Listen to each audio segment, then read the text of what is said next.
మీరు ఎప్పుడైనా ఆలోచించిందా? ప్రారంభంలో యేసుక్రీస్తుని నమ్ముకున్న వారి యొక్క పరిస్థితి ఎలా ఉండేదో? వాళ్ళు యేసుక్రీస్తు కొరకు అనగా వారు నమ్మిన సత్యం కొరకు అలనాటి విశ్వాసులు, క్రైస్తవులు 12 రకాల శ్రమల చేత వారి విశ్వాసాన్ని కాపాడుకున్నారు.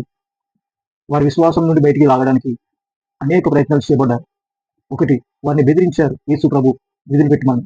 రెండవది, జైల్లో కూడా వేశారు. మూడవది, కుట్టబడ్డారు. నాలుగవది, వాళ్ళ మీద అనేకమైన తప్పుడు సాక్ష్యాలను సృజించారు.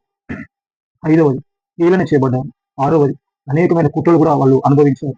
ఏడవది, హింసించబడ్డారు. శారీరకంగా, మానసికంగా హింసించబడ్డారు. ఎనిమిదవది, తరుమపడ్డారు. ఒక దగ్గర ఉన్నది వెలిగించుకుంటే వరకు కొట్టారు. తొమ్మిదవది, ఊర్ల నుండి వెలివేశారు. పదవది, నరులలో నిలబెట్టి పంచాయతీలుగా పెట్టారు. 11, అందరి చేత దూషించబడ్డారు.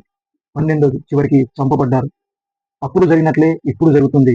ఇప్పుడు జరుగుతున్నట్టే భవిష్యత్తు కూడా జరుగుతుంది. ఒకసారి మనం ఆలోచిద్దాం.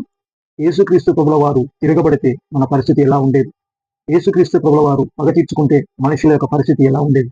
కానీ మనుషులందరూ తన మరణం ద్వారా రక్షించబడాలని, తన శిలువ ద్వారా రక్షించబడాలని తనను తాను శిలువకు అప్పగించుకొని పాపులమైన మనల్ని తన మరణం ద్వారా విడిపించి రక్షించాడు అనే సత్యాన్ని తెలుసుకున్న ఆదిమ క్రైస్తవులు యేసుక్రీస్తు కొరకు చనిపోవడమైన మంచిదే అని, శ్రమలను అనుభవించడమైన మంచిదే అని ఒప్పుకొని నమ్మి దేవుడిని విడిచిపెట్టకుండా బ్రతికారు.